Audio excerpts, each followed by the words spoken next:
नमस्कार दोस्तों, स्वागत है आपका स्टडी फॉर सिविल सर्विसेज में। फ्री वीडियो के लिए चैनल को तुरंत सब्सक्राइब कर लीजिए और नोटिफिकेशन को जरूर ऑन कर लेना। हमारा फ्री वाला टेलीग्राम ये वाला ग्रुप जरूर से जरूर ज्वाइन कर लीजिएगा। नमस्कार दोस्तों, मैं शिवाली आपकी educator Study for Civil Services में आपका स्वागत करती हूं। इस वीडियो में हम यूपीएससी प्रीलिम्स 2018 का जीएस पेपर 1 डिस्कस करेंगे। स्टडी फॉर सिविल सर्विसेज का फ्री टेलीग्राम ग्रुप है, इसको ज़रूर ज्वाइन कर लीजिए। UPSC, UPPSC, UP triple SC, EPFO से रिलेटेड कोर्सेज़ की जानकारी आपको इन कॉन्टैक्ट नंबर पर मिल जाएगी और इनके पेड ग्रुप आप ज्वाइन कर सकते हैं। चलिए फ्रेंड्स, स्टार्ट करते हैं। Which of the following led to the introduction of English education in India? Charter act of 1813, general committee of public instruction 1823, orientalist and anglicist controversy. इसमें से कौन सा सही है? इसमें से सही आंसर डी है। ठीक है, 1813 जो था वो फाउंडेशन था इंग्लिश एजुकेशन का। ठीक, 1823 में क्या हुआ था? General committee of public instruction आया था और एक रिलेटेड है ये ओरिएंटलिस्ट एंड एंग्लिस्ट कंट्रोवर्सी, ये भी इंग्लिश एजुकेशन से रिलेटेड है। अब हम एक एक करके देखते हैं।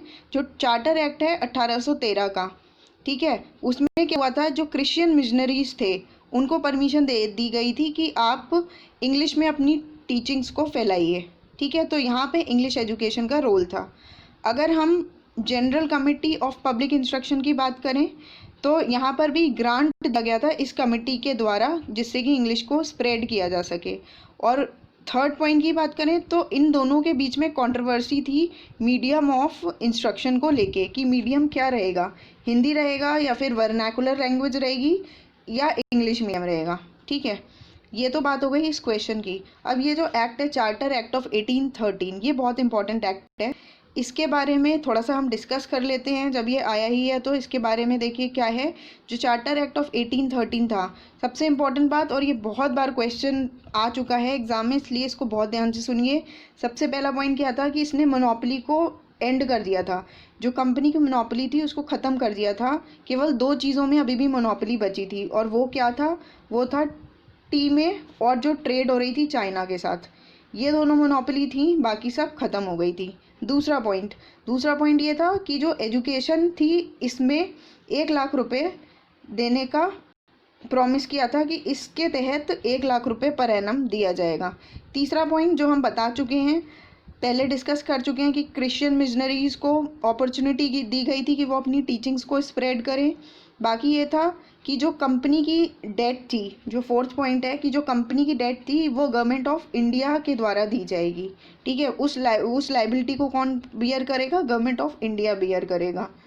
ठीक है, और जो इसका सबसे इम्पोर्टेंट पॉइंट है वो ये था, फर्स्ट टाइम जो कॉन्स्टिट्यूशनल पोजीशन थी ब्रिटिश की, उसको डिफाइन किया गया था इंडिया में। कॉन्स्टिट्यूशनल पोजीशन थी ब्रिटिश की, उसको इंडिया में डिफाइन किया गया था। ठीक है, which one of the following is an artificial lake? Artificial lake कौन सी है? आर्टिफिशियल लेक बताना है। कोडाईकनाल तमिलनाडु, कोल्लेरू आंध्र प्रदेश, नैनीताल उत्तराखंड, रेणुका हिमाचल प्रदेश। देखिए, आर्टिफिशियल लेक क्या होती है? मैन मेड लेक, जो कि नेचुरल नहीं है। ठीक है, ह्यूमन मेड है वो। अब इसका सही आंसर ए है, कोडाईकनाल तमिलनाडु। ये मैन मेड है और ये पलनी हिल्स पर लोकेटेड है। पलनी हिल्स। क्वेश्चन कभी ये भी पूछा जा सकता है कि पलनी हिल्स कहाँ हैं, तो हमारा आंसर क्या होगा? तमिलनाडु में है। ठीक है, आगे बढ़ते हैं, नेक्स्ट क्वेश्चन देखते हैं। प्रधानमंत्री कौशल विकास योजना के बारे में बताना है। फ्लैगशिप स्कीम है ministry of labour and employment में। It, among other things, will also impart training in soft skills, entrepreneurship, financial and digital literacy. It aims to align the competencies of unregulated force of the country to national skill qualification framework. इसमें सही answer क्या है? इसका सही answer C है। Second और third सही है। देखते हैं।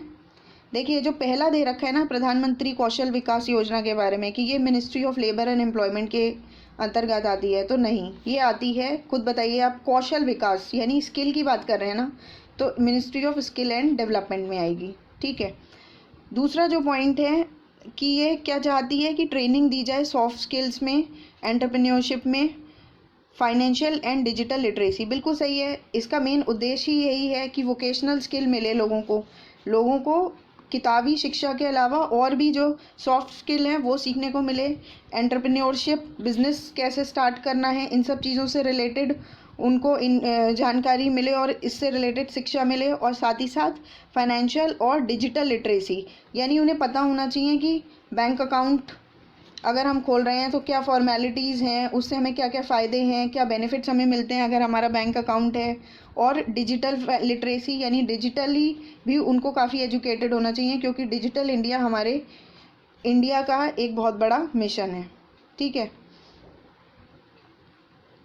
और जो ये थर्ड पॉइंट है, it aims to align the competencies of unregulated workforce of the country to national skill qualification framework. यहाँ पे इनका यही उद्देश्य है, मतलब जो ये फोकस कर रहे हैं वो इसी पे फोकस कर रहे हैं कि जो अनऑर्गेनाइज सेक्टर, ठीक है ना, वो कहीं ना कहीं पिछड़ा रह जाता है, तो उनको स्किल देने की बात कर रहे हैं। उनको इस तरह से हमें उनको उनकी अपब्रिंगिंग करनी है कि उनको अगर वो कोई स्किल लेते हैं तो नेशनल स्किल क्वालिफिकेशन फ्रेमवर्क के तहत उनको सर्टिफिकेट वगैरह दिया जाए, जिससे उनको भी रिकॉग्नाइज़ किया जा सके। ठीक है।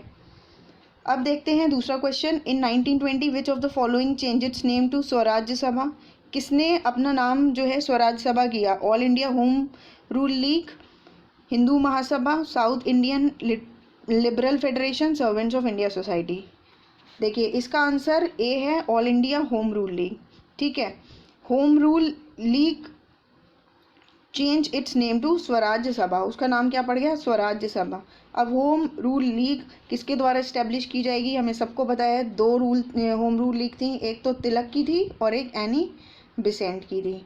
ठीक है। और मैसेज क्या था इसका? मैसेज इसका था होम रूल, जैसा कि नाम से पता लग रहा है सेल्फ गवर्नमेंट। ठीक है। अब क्या मेथड्स थे इनके? तो इनके मेथड्स ये थे कि लोगों को जो पॉलिटिकली बैकवर्ड रीजन्स के थे उनको अट्रैक्ट करते थे, उनको मूवमेंट में शामिल करने का इनका उद्देश्य था।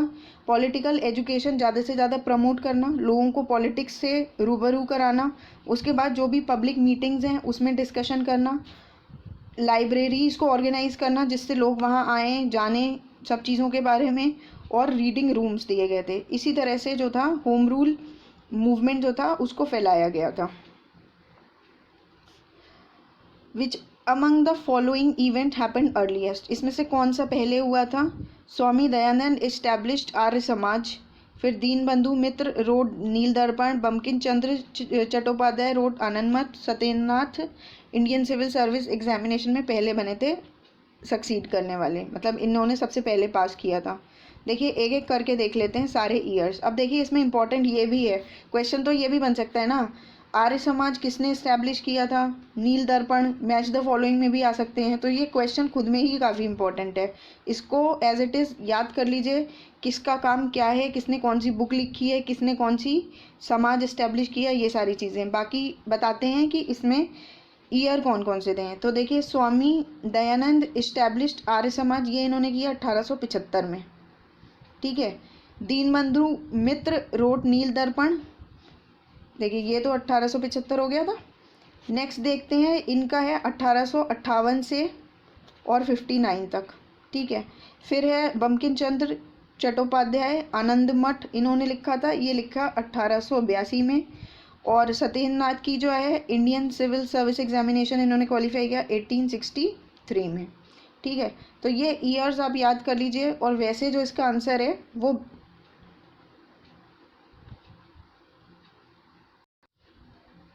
20 का आंसर है। ठीक है। 1858 से 59।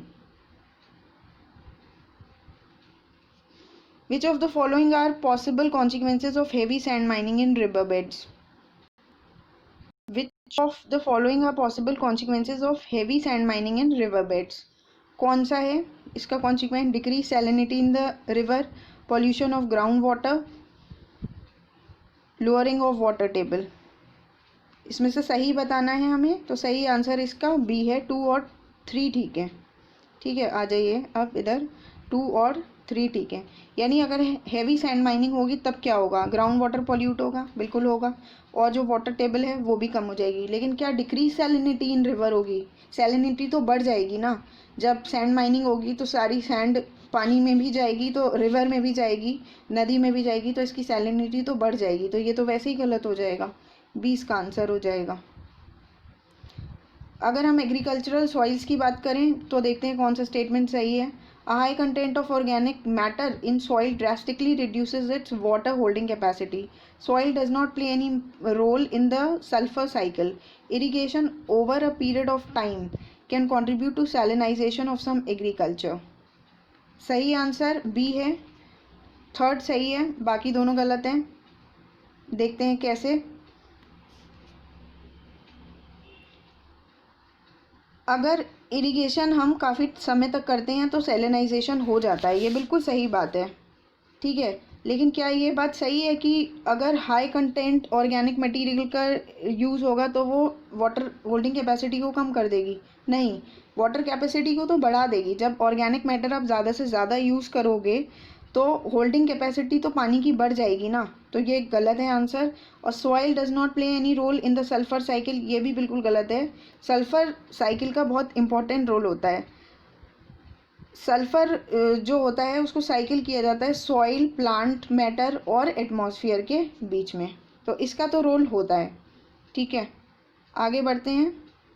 The partnership for action on green economy page and UN mechanism to assist countries transition towards greener and more inclusive economies emerged at Earth Summit on Sustainable Development 2002 Johannesburg, United Nations Conference on Sustainable Development 2012 Rio, UN Framework Convention on Climate Change 2015 Paris और World Sustainable Development Summit।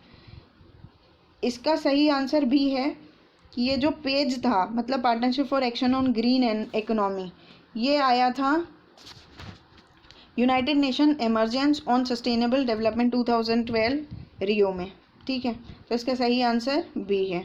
इसका M क्या था कि और greener और cleaner environment की तरह, economies की तरह मूव करना, ठीक है। 3D printing has applications in which of the following?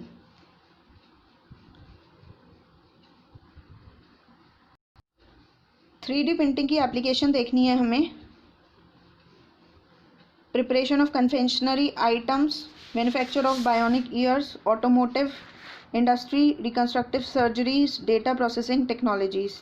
इसका सही आंसर डी है, सभी इसके सही हैं, सभी 3D में यूज़ होते हैं, ठीक है।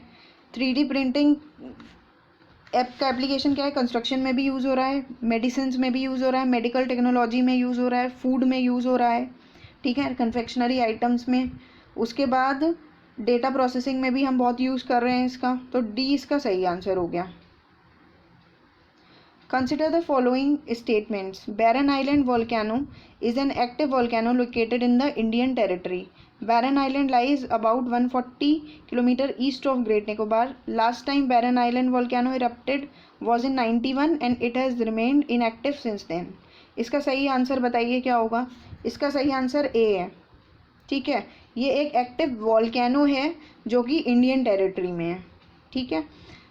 कहाँ पर है ये? अंडमान सी में है। बैरन आइलैंड 140 किलोमीटर है ईस्ट ऑफ ग्रेट निकोबार के। तो देखिए ये है पोर्ट ब्लेयर के 140 किलोमीटर, ठीक है। इसकी जो डिस्टेंस है वो पोर्ट ब्लेयर से है 140 किलोमीटर की। उसके बाद क्या लास्ट जो बैरन आइलैंड था वो 91 में हुआ है, तब से कोई नहीं हुआ है? ऐसा नहीं है, ये एक्टिव वॉल्केनो है, इसमें होता रहता है इरप्शन। तो इसमें 95 में भी हुआ था, फिर 2005 में भी हुआ था, तो ये स्टेटमेंट गलत है कि इसमें 91 से हुआ नहीं है, ठीक है। Why is a plant called Prosopis juliflora often mentioned in news? इस प्लांट को ये क्यों कहते हैं? Its extract is widely use in cosmetics, it tend to reduce the biodiversity in area in which it grows, its extract is use in synthesis of pesticides, none of the above. बताइए क्या ठीक answer है? इसका सही answer B है। देखिए ये जो प्लांट होता है ये क्या करता है, जहाँ पर भी होता है ये, इससे क्या होता है, जो आसपास की बायोडाइवर्सिटी है वो अपने आप कम होना शुरू हो जाती है, ठीक है। ये कीकर का पेड़ होता है, ठीक है।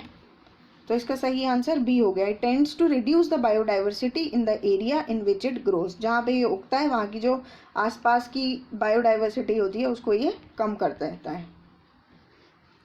आगे चलते हैं। अब नेक्स्ट क्वेश्चन है, consider the following statement. Most of the world's coral reefs are in tropical waters. Coral reef ज़्यादातर क्या ट्रॉपिकल वाटर्स में ही होते हैं। 1/3 of the world's coral reefs Australia, Indonesia, Philippines में हैं। Coral reefs host far more number of animals phylum than those hosted by tropical rain forest. तो देखिए इसका आंसर क्या है, इसका आंसर डी है, यानी तीनों ही सही हैं। एक एक करके देखते हैं। ज़्यादातर कोरल रीफ्स जो होते हैं वो ट्रॉपिकल वाटर्स में होते हैं, ये बिल्कुल सही स्टेटमेंट है। और 1/3 से ज़्यादा ऑस्ट्रेलिया, इंडोनेशिया और फिलीपींस में है। सही जवाब। Coral reefs host far more number of animal phylum than those hosted by tropical rain forest. सही बात है, ये भी थर्ड स्टेटमेंट भी इसका सही है। ठीक है, ये ज़्यादा नंबर में होते हैं। अब देखिए ये होते कहाँ हैं, पाए कहाँ जाते हैं, थोड़ा सा इसको डिटेल में डिस्कस करते हैं। ये शैलो वाटर में पाए जाते हैं। शैलो मतलब जो ऊपरी ऊपरी हैं, सरफेस पर होते हैं, उसमें ज़्यादा डीप में नहीं पाए जाते हैं ये। फिर इसमें मिट्टी नहीं होनी चाहिए बिल्कुल भी, साफ़ पानी होना चाहिए और गर्म पानी होना चाहिए, यानी वार्म वाटर होना चाहिए। ठीक है, और ये झुंड में रहते हैं, यानी कॉलोनीज़ में रहते हैं ये। ठीक है, अब इनका जो लोकेशन होती है वो कहाँ से होती है, वो होती है 30 degree north and 30 degree south latitude.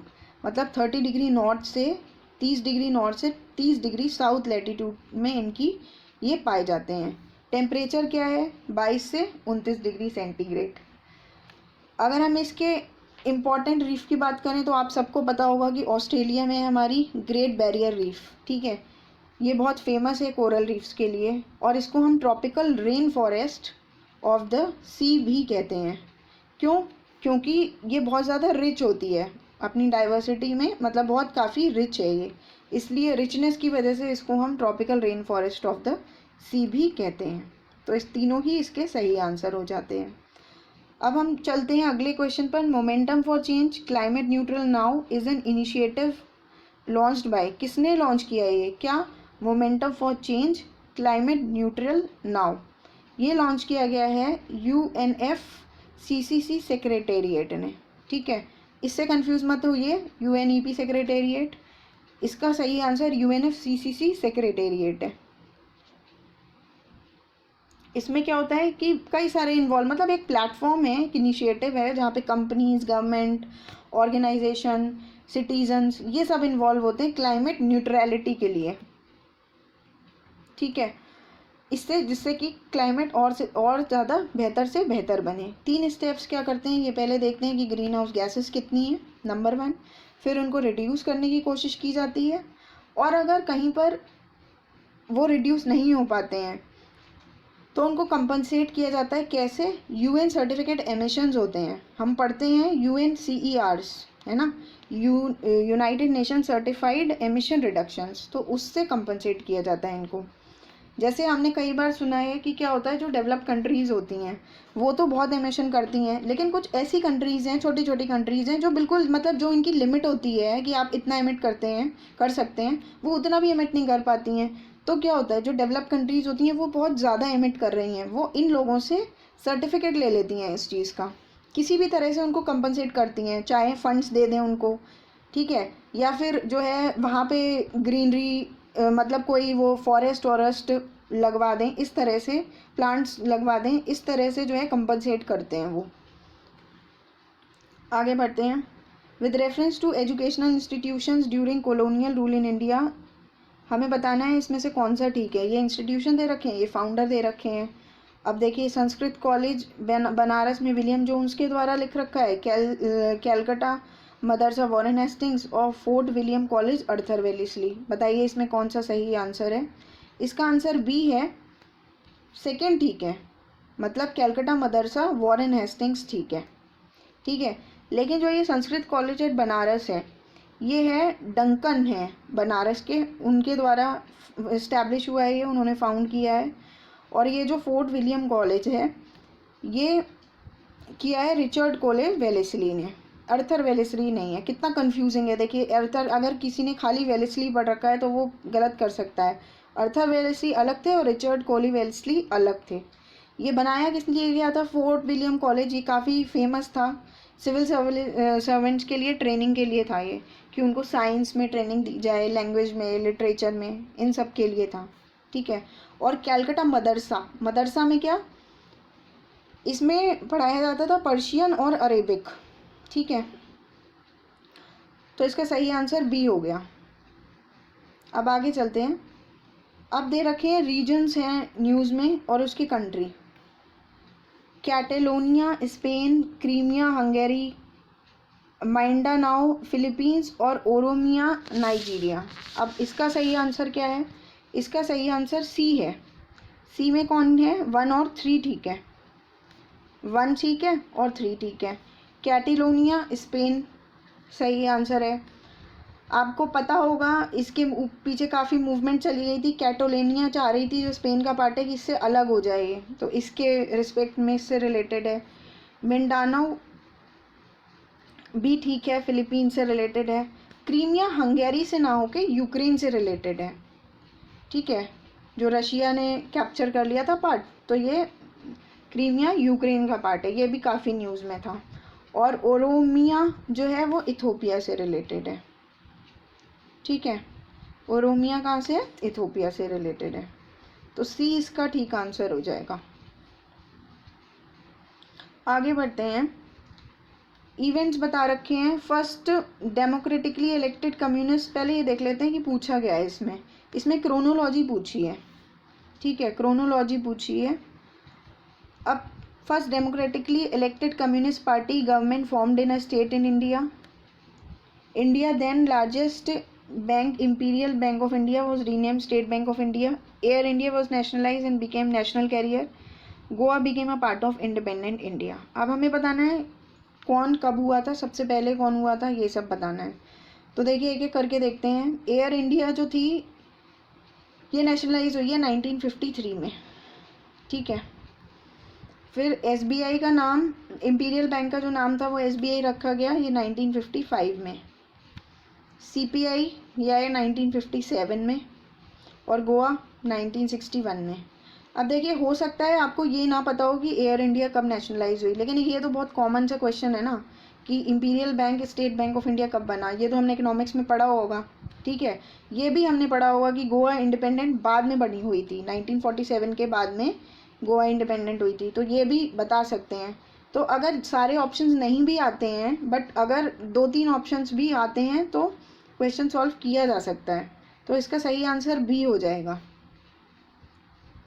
ठीक है, सही आंसर बी हो जाएगा। एयर इंडिया, फिर SBI, फिर CPI जो कम्युनिस्ट पार्टी ऑफ इंडिया, और फिर गोवा, ठीक है।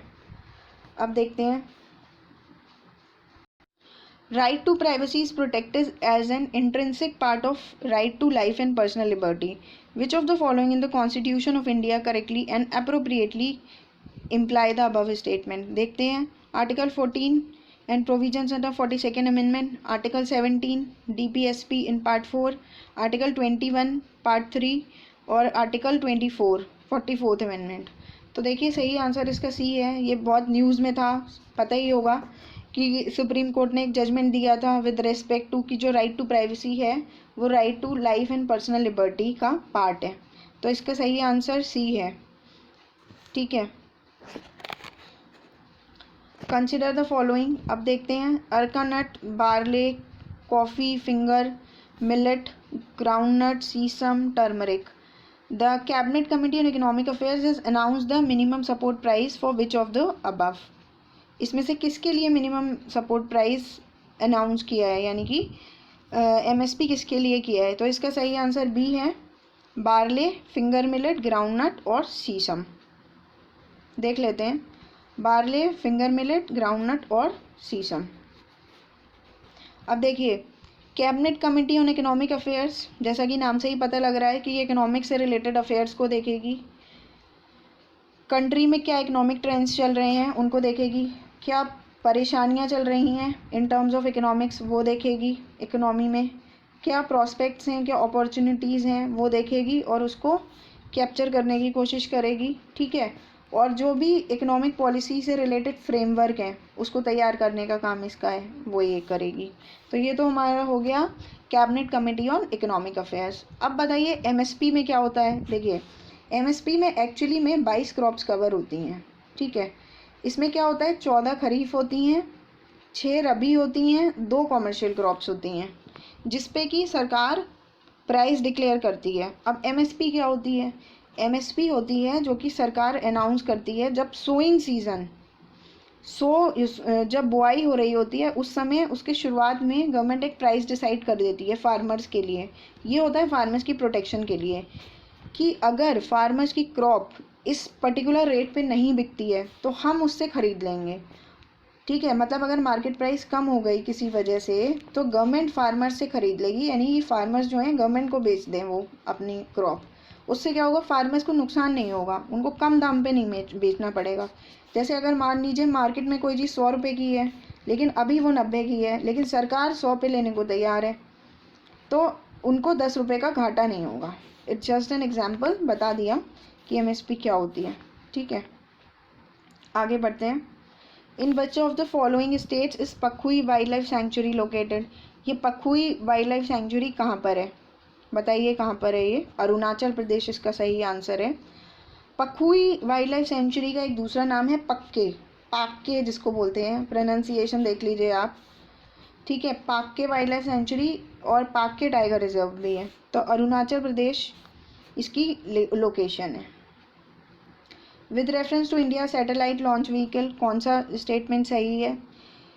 PSLV launch the satellite use for earth resources monitoring whereas GSLV are design mainly to launch communication satellites. Satellites launched by PSLV appear to remain permanently fixed in the same position in the sky as viewed from a particular location on Earth. GSLV Mk3 is a 4-stage launch vehicle with the first and third stages using solid rocket motors and second and fourth using liquid rocket engines. इसका सही answer A है, A इसका ठीक answer है, यानी पहला statement सही है कि PSLV में क्या होता है, अर्थ रिसोर्सेज मॉनिटरिंग के लिए है, ये तो ठीक है। और GSLV क्या है, कम्युनिकेशन सैटेलाइट वगैरह लॉन्च करनी है उन सब के लिए, ठीक है। अब सेकेंड स्टेटमेंट भी गलत है कि सैटेलाइट जो लॉन्च किए जा रहे हैं वो रिमेन परमानेंटली फिक्स रहते हैं, ऐसा नहीं है। और जो थर्ड स्टेटमेंट है कि GSLV Mark 3 4 स्टेज है, तो ये 3 स्टेज है, Mark 3 है ना, तो इससे याद रख लीजिए ये 3 स्टेज है। हैवी लिफ्ट लॉन्च व्हीकल है और ये किसने डेवलप करी है, ऑब्वियसली इसरो ही डेवलप करेगा, इसरो ने डेवलप की है। अब इसमें क्या होता है, 2 तो सॉलिड स्ट्रैप ऑन होते हैं और एक कोर लिक्विड बूस्टर है, और साथ ही साथ एक क्रायोजेनिक अपर इंजन है, स्टेज है, सॉरी ये इंपॉर्टेंट है कि इसमें क्रायोजेनिक अपर स्टेज भी है, ठीक है। तो इसका सही आंसर A है। अगले क्वेश्चन पे आते हैं अपने। With reference to governance of public sector banking in India, इसमें से बताना है हमें कौन सा स्टेटमेंट सही है। Capital infusion into public sector banks by the government of India is steadily increased in the last decade. क्या ये लास्ट डिकेड में बढ़ा है। To put the public sector banks in order, the merger of associate banks with the parent State Bank of India has been affected. बताइए कौन सा सही है। इसमें सेकेंड स्टेटमेंट सही है, B इसका सही आंसर है। देखिए जो कैपिटल इन्फ्यूजन है पब्लिक सेक्टर बैंक्स में वो स्टीडली इंक्रीज़ हुई है लास्ट डिकेड में, ऐसा तो नहीं है, स्टीडली इंक्रीज़ नहीं हुई है। हालांकि कैपिटल इन्फ्यूजन होती रहती है पब्लिक सेक्टर बैंक्स में, क्यों, क्योंकि NPA से बचाना है उसको। बैंक देखते हैं हम काफ़ी उनकी ख़राब पोजीशन चल रही है, तो टाइम टू टाइम गवर्नमेंट को पैसा कैपिटल इन्फ्यूज़ करनी पड़ती है। पैसा जैसे अभी शायद 70,000 करोड़ का बजट के बाद अनाउंस किया था कैपिटल इन्फ्यूजन, ठीक है। और जो सेकंड स्टेटमेंट है कि ये जो पब्लिक सेक्टर बैंक्स होते हैं इनका मर्जर से, to put the public sector banks in order, merger of associate banks with parent SBI has been affected. मतलब इनको सही करने के लिए ऐसा किया गया था, इनकी गवर्नेंस को ठीक करने के लिए। तो ये बात बिल्कुल सही है कि इनकी पोजीशन को इम्प्रूव करने के लिए, जो बैंकिंग बिजनेस चल रहा है बैंक्स का, इनको इम्प्रूव करने के लिए किया है। यहाँ पे भी सिचुएशन वही है, बैंक्स को कंसोलिडेट क्यों किया जा रहा है, जिससे जो NPA हैं उनको कम किया जा सके, उनको मैनेज किया जा सके, इसलिए किया जा रहा है। तो इसका बी ठीक आंसर है। अब देखते हैं, इसमें से बताना है कि कौन से एग्जाम्प्ट हैं जीएसटी से। सेरल ग्रेन्स होल्ड, उसके बाद chicken eggs cooked, fish processed and canned, newspaper containing advertising materials. तो इसका सही आंसर सी है। उस समय तो यही था कि इन ये जो थे ये तीनों आइटम्स एग्जाम्प्ट थे, लेकिन फिश प्रोसेस्ड एंड केन्ड इस पे लग रहा था जीएसटी। ठीक है, तो इसका सही आंसर ये हो गया। अब देखते हैं जीएसटी आया कौन से उससे है। तो ये आया है 101st अमेंडमेंट एक्ट से, 2016 में पास हुआ था ये। ठीक है, और अगर देखें कि ये काम कौन करता है कि कौन सा गुड एग्जाम्प्ट करने हैं या कौन सी सर्विसेज को एग्जाम्प्ट करना है और कौन सी लाना है, साथ ही साथ क्या क्या रेट होने चाहिए, किस रेट में कौन सा आइटम आएगा, तो ये सारा काम है जीएसटी काउंसिल का। ये कौन से आर्टिकल में आती है? 279A। ये बहुत इंपॉर्टेंट है, इस आर्टिकल को प्लीज़ याद कर लीजिए, इट इज़ वेरी इंपॉर्टेंट। ठीक है, जीएसटी काउंसिल क्या डिसाइड करता है बता चुकी हूँ। इसमें कौन से आइटम एक्सक्लूड करने हैं, कौन से इंक्लूड करने हैं, रेट्स क्या क्या होंगे किस किस आइटम्स में, मतलब किन रेट में आएगी। ठीक है, ये सब आएगा। अच्छा, और इसमें होता कौन है? तो इसमें यूनियन फाइनेंस मिनिस्टर होते हैं, या जो स्टेट में अगर फाइनेंस के या रेवेन्यू के जो भी मिनिस्टर हैं जो इंचार्ज हैं वो होंगे, और स्टेट गवर्नमेंट जो मिनिस्टर को नॉमिनेट करेंगे वो होंगे इसमें। तो सी इसका सही आंसर है। अब देखते हैं इसमें से कौन सा सही है। Definition of critical wild life habitat is incorporated in Forest Rights Act 2006 for the first time in India. Baiga have been given habitat rights. Union Ministry of Environment, Forest and Climate Change officially decides and declares habitat rights for primitive and vulnerable tribal groups in any part of India. इसका सही answer A है। दोनों ठीक हैं ये, first और second, लेकिन third गलत है। थर्ड क्यों गलत है? क्योंकि ये ministry of environment, forest and climate में नहीं आके ये आता है मिनिस्ट्री ऑफ ट्राइबल अफेयर्स में, sorry ministry of tribal affairs में आता है ये। ठीक है, ये बात सही है कि डेफिनीशन इसकी फॉरेस्ट राइट एक्ट में 2006 में बताई गई है, और इनको जो है हैबिटेट राइट्स में इंक्लूड किया गया था, उस समय किया गया था, उस समय का ये करंट अफेयर्स था। तो इसका सही आंसर ए है। ठीक है, इसमें जो बात ये की गई है ना पीवीटीजीज की, ये देख लेते हैं। देखिए, primitive and vulnerable tribal groups कौन से होते हैं? ऐसे ग्रुप्स होते हैं जो कि मेन स्ट्रीम से काफ़ी अलग हैं। ठीक है, और ये शायद 75 होते हैं नंबर में, इतने गवर्नमेंट ने डिक्लेयर किए हैं कि ये पीवीटीजीज हैं। ये काफ़ी वल्नरेबल होते हैं, ट्राइबल ग्रुप को बिलोंग करते हैं और बिल्कुल ही अलग रहते हैं जो मेन स्ट्रीम होती है उससे। ठीक है, आगे बढ़ते हैं। अब इसमें से हमें बताना है कि कौन प्लांट डिजीज़ को स्प्रेड करते हैं, पेड़ के रोगों को स्प्रेड करते हैं। बर्ड्स, डस्ट ब्लोइंग, रेन या विंड ब्लोइंग। तो सही आंसर इसका डी ही है, सभी करते हैं। जैसे रेन ड्रॉप्स हो गई, ठीक है, या एयर करेंट हो गया, या डस्ट हो गई, या ये पक्षी हो गए, इन सबसे प्लांट डिजीज़ हो सकते हैं। अब अगर एग्जांपल देखें, जैसे सिट्रस कैंकर है डिजीज़, ये इसका एग्जांपल हो गया।